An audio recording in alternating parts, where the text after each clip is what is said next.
édition du soir, les titres.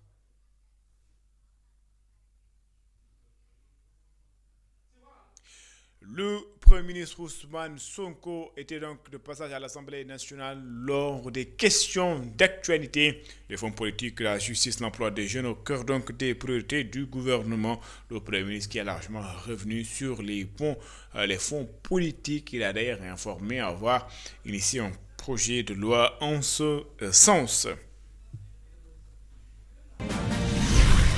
À Thiès, le ministre de l'Enseignement supérieur et de l'Innovation poursuit sa caravane pour sensibiliser les candidats au baccalauréat à faire le bon choix lors des demandes d'orientation dans les universités. Le constat est que beaucoup d'étudiants abandonnent à cause du choix qu'ils ont fait ou d'un mauvais choix qu'ils ont fait durant leur inscription sur la plateforme Campusen.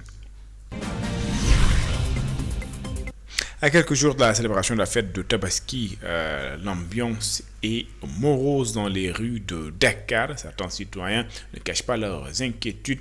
Ils estiment que cette année, la situation est complètement différente. La situation économique est difficile.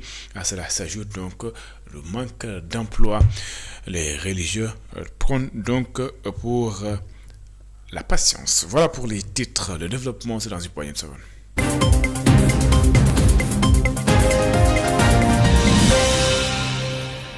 Bonsoir et bienvenue. Le gouvernement du Sénégal faisait face aux députés, face à face avec les députés lors de questions d'actualité. Le Premier ministre Ousmane Sonko est largement revenu sur la situation économique, mais également sur la justice et sur l'utilisation des fonds politiques. Le Premier ministre a d'ailleurs informé avoir eu l'idée de mettre en place un projet de loi pour encadrer l'utilisation des fonds politiques du côté également de la justice. Le ministre de la Justice s'interroge également sur le fonctionnement du pôle judiciaire et financier. Elle annonce d'ailleurs un projet de décret qui vise donc à élargir le domaine de compétences du pôle judiciaire et financier. Elisabeth Grastine et Moussadia. Cette séance, consacrée aux questions d'actualité adressées au Premier ministre et à son gouvernement, a été marquée par plusieurs points majeurs. Le ministre de la Justice, Yacine Fall, dénonce ce qu'elle qualifie de démarche préoccupante adoptée par le pôle judiciaire. En deçà des attentes légitimes du peuple sénégalais, l'analyse des notices mensuelles et trimestrielles révèle une réalité préoccupante du travail du pôle judiciaire financier. Aucune affaire de détournement de deniers publics ou de blanchiment de capitaux n'a à ce jour été jugée. Depuis 2024, les retards accumulés dans le traitement des procédures ont conduit, dans plusieurs des cas, à la remise en liberté de mise en cause au détriment des victimes et de la crédibilité de l'institution qui est en jeu. Le Premier ministre rappelle les priorités actuelles de l'État. Il a insisté sur la création de milliers d'emplois, présentés comme l'un des axes majeurs de l'action gouvernementale.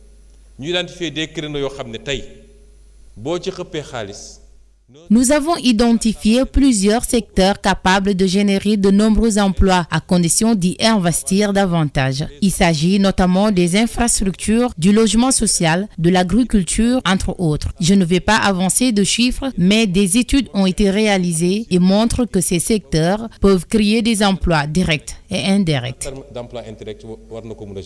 Répondant également à une question relative aux fonds politiques, le chef du gouvernement apporte plusieurs éclaircissements sur leur gestion et leur utilisation.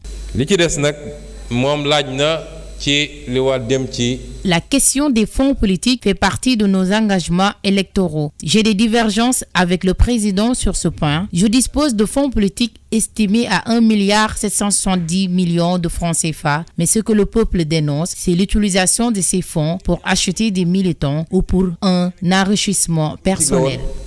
Pour jënd ay militants wala pour enrichir personnellement Au cours de cette séance, de nombreuses préoccupations ont été soulevées par les députés. Face aux interrogations et aux divergences évoquées, le Premier ministre a voulu se montrer rassurant, affirmant que le gouvernement reste engagé pour la bonne marche du pays et la défense des intérêts des Sénégalais. Je le disais en titre, le ministre de l'Enseignement supérieur et de l'Innovation poursuit sa caravane de sensibilisation. Daouda Ngom était donc à Thiès pour sensibiliser les candidats au baccalauréat à faire le bon choix. Donc, lors des demandes d'orientation dans les universités, le constat est que beaucoup d'étudiants rencontrent des difficultés après leur orientation due à un choix qu'ils ont fait au niveau de la plateforme Campusen. Isidore Alexandre, Séné-Sambafal. L'échec de beaucoup d'étudiants découle en partie de mauvais choix au moment des orientations et il faut y remédier selon le ministre de l'Enseignement supérieur et de l'Innovation. L'Univers Salon, c'est un salon de l'orientation, de l'apprentissage et de la formation qui était organisé au CICES et qui avait permis de sensibiliser les futurs bacheliers, mais de les aider également dans le choix de leur filière. Mais après évaluation, nous nous sommes rendus compte qu'il y avait des limites. L'approche est maintenant décentralisée, c'est tout le sens de la caravane. C'était une approche centralisée, c'était à Dakar. Les élèves provenant de Dakar n'ont pas forcément besoin d'un accompagnement, n'ont pas forcément ceux qui ont le plus besoin d'accompagnement. Donc il y avait un problème d'équité et nous avons choisi cette année une nouvelle approche, c'est-à-dire nous avons un dispositif itinérant. À travers une caravane, nous sillonnerons pratiquement tous les pôles territoires. La tutelle invite les bacheliers à se familiariser avec la plateforme Campusen où ils pourront recueillir d'importantes informations pour leur choix futur. Utiliser Campusen, à s'approprier de cette plateforme Campusen qui sera leur compagnon dès qu'ils ont le bac. Ils sont obligés d'aller dans cette plateforme et de s'inscrire. D'après Daouda Ngom, ministre de l'Enseignement supérieur et de l'Innovation, la caravane dédiée à l'orientation des bacheliers prend fin le 11 juin 2026. Isidore Alexandre Sen, direction donc Ziguinchor.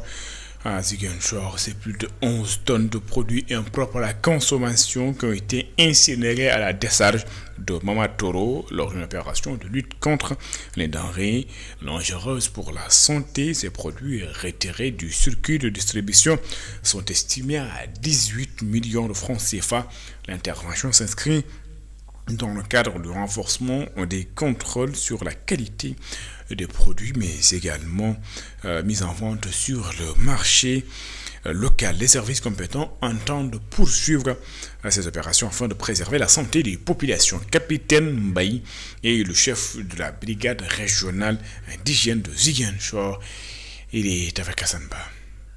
Et donc c'est une activité très importante. Puis d'abord la quantité de produits saisis qui tourne autour de 11 millions, un peu plus de 11 tonnes, de produits, une valeur marchande de 18 millions. Et je dois préciser que ces produits viennent de l'ensemble d'âge. Donc l'ensemble des sous-brigades qui sont dans la région, que ce soit à Djoulou, Bignona ou celui des Ziguinchor.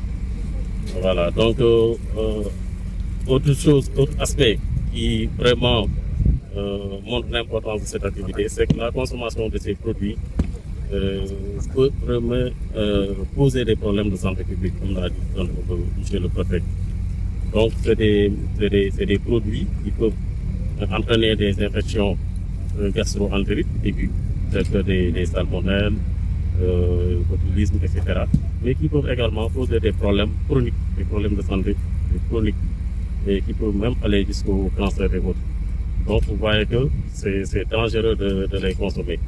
C'est la raison pour laquelle le secteur d'hygiène se bat tous les jours vraiment pour procéder au retrait de ces produits dans les EEP. Donc nous vraiment profitons de cette occasion pour lancer un appel. D'abord aux populations. Je dis qu'ils doivent être d'abord les garants de leur propre sécurité. Donc ils doivent veiller à ce qu'ils achètent vérifier le produit, la date de transport des produits, la nature des produits avant de les consommer.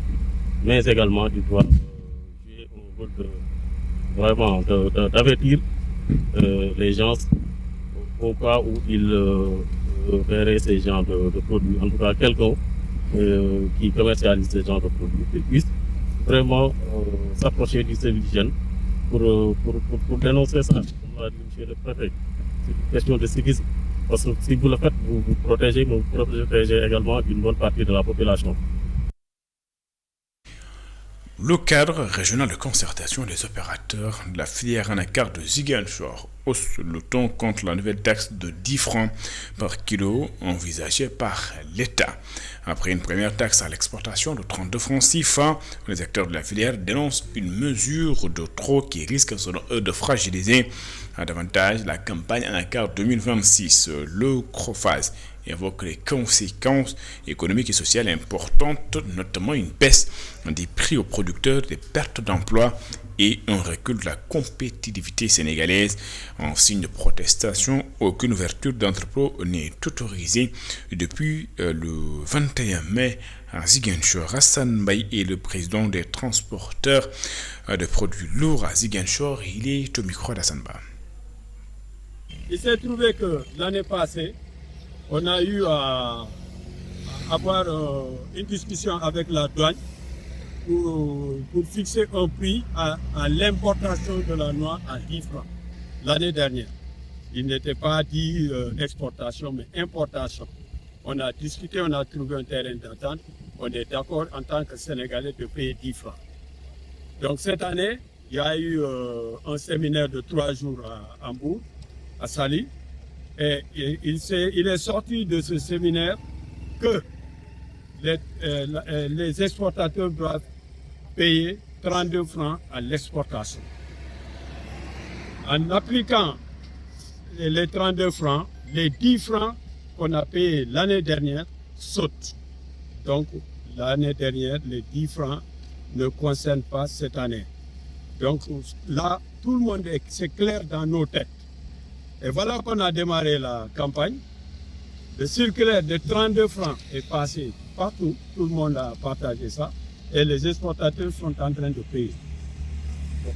À notre grande surprise, on nous appelle pour nous dire que voilà, vous devez payer les 10 francs. On n'a rien compris, mais on a commencé à discuter avec eux. À un certain moment, ils ont dit bon d'accord, on arrête. Vous n'allez plus payer.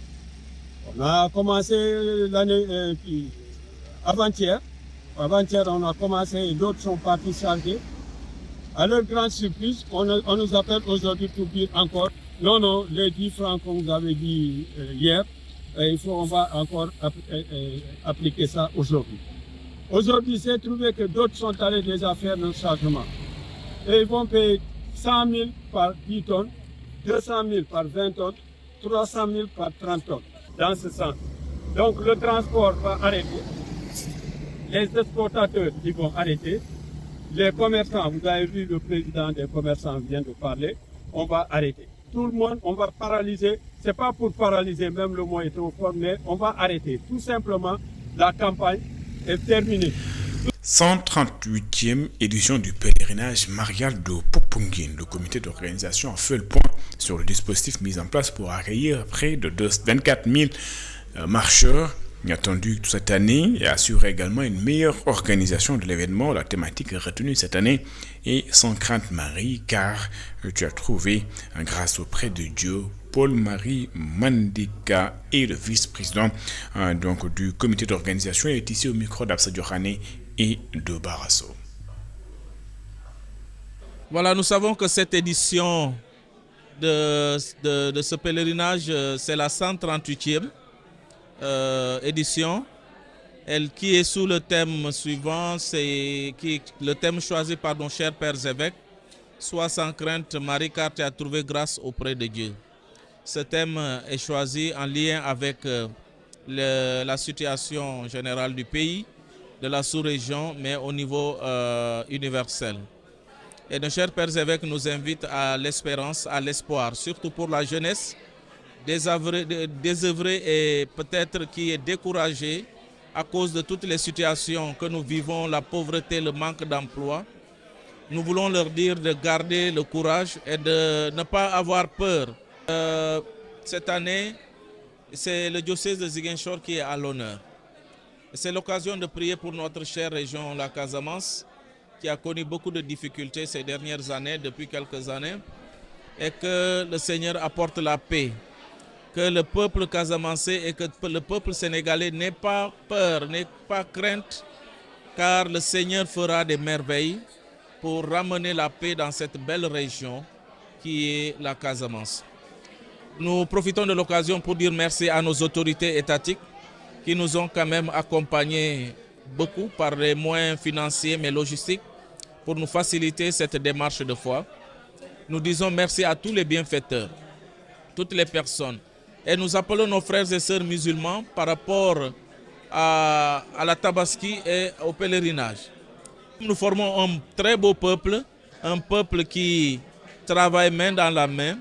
Je pense que tout le monde reste sensible à tous les événements qui sont des grands événements. Et puis l'organisation Boulot Venture organise à Saly un forum régional des partenaires. Cette rencontre a pour objectif de réfléchir sur les moyens d'améliorer la gestion communautaire de la pêche dans 5 pays de la région: le Sénégal, la Gambie, le Ghana, la Guinée-Bissau et même le Cap-Vert. Cette rencontre, la première du genre dans la région, constitue un moyen privilégié d'échanger entre les différentes parties prenantes. Pour la toute première fois dans la région depuis que nous sommes là, c'est la première fois qu'on vit tous nos partenaires autour de cette table. Et pour nous, Blue Venture, ça marque un moment important de notre présence en Afrique de l'Ouest, mais également et surtout, ça marque un moment important d'échange entre les partenaires qui sont à pied d'œuvre pour soutenir les communautés qui dépendent des produits côtiers pour leur survie. La prise en compte des préoccupations des acteurs est de mise.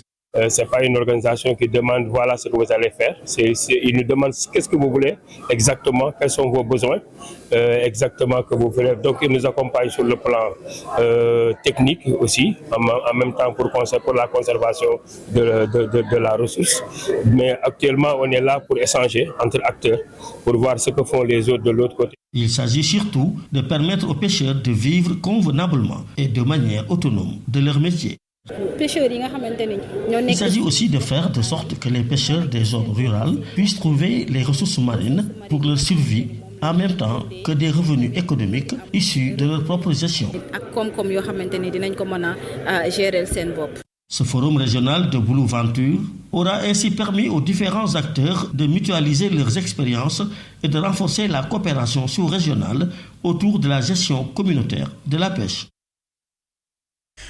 Dans la banlieue de Dakar, des femmes entrepreneurs qui s'activent dans la confection de vêtements, mais également la fabrique d'encens, plaident pour un accompagnement de l'État du Sénégal. Selon elles, elles font face à plusieurs difficultés, notamment l'absence de financement de formation et la rareté donc des produits pour le packaging, pour l'emballage donc de leurs produits. Je vous propose de suivre les explications de Yaya Nene Gay. Elle est la porte-parole de ces femmes et elle s'est exprimée donc à l'occasion d'une foire qu'elles ont organisée dans la banlieue dakaroise. C'était en présence de Cheikh Maguette Mbaye.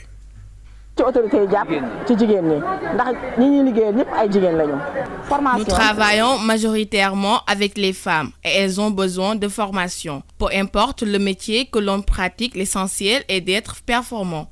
Nous n'avons pratiquement pas de soutien, nous utilisons nos propres moyens. Il est extrêmement difficile d'entreprendre. Les matières premières sont chères. Les produits que nous utilisons nous viennent de la France ou de Dubaï. Si on parvient à les avoir facilement en Afrique, cela va nous faciliter la tâche. Nous avons l'habitude de travailler en équipe. Nous demandons aux autorités de nous soutenir.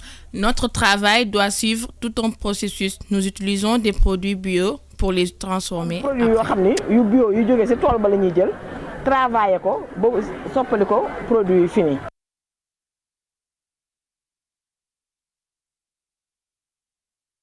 Puis parlons également tout à fait d'autre chose. C'est pour parler bien sûr donc de la fête de Tabaski, c'est dans quelques jours. Mais du côté des citoyens, on estime que la situation économique, la conjoncture économique rend les choses beaucoup plus difficiles. Certains jeunes estiment avoir du mal à trouver un mouton à cause de l'absence de travail. Pour d'autres mères de famille, jamais la situation économique n'a atteint ce niveau. Je vous propose de suivre ce reportage de Daoud Ba et de Mafalfal. L'angoisse et le doute hantent le sommeil des nombreux Sénégalais à quelques jours de la Tabaski. Ces jeunes qui s'activent dans le lavage disent vivre des situations incertaines face aux charges liées à la fête. Extrait. Je n'ai toujours pas acheté un mouton et ça m'inquiète. Je suis jeune mais responsable. La situation est compliquée. Vous voyez, j'ai un matériel complet mais je n'ai pas de travail. Je peux rester toute la journée sans laver aucune voiture. C'est vraiment difficile. Je demande au président de la République de nous aider.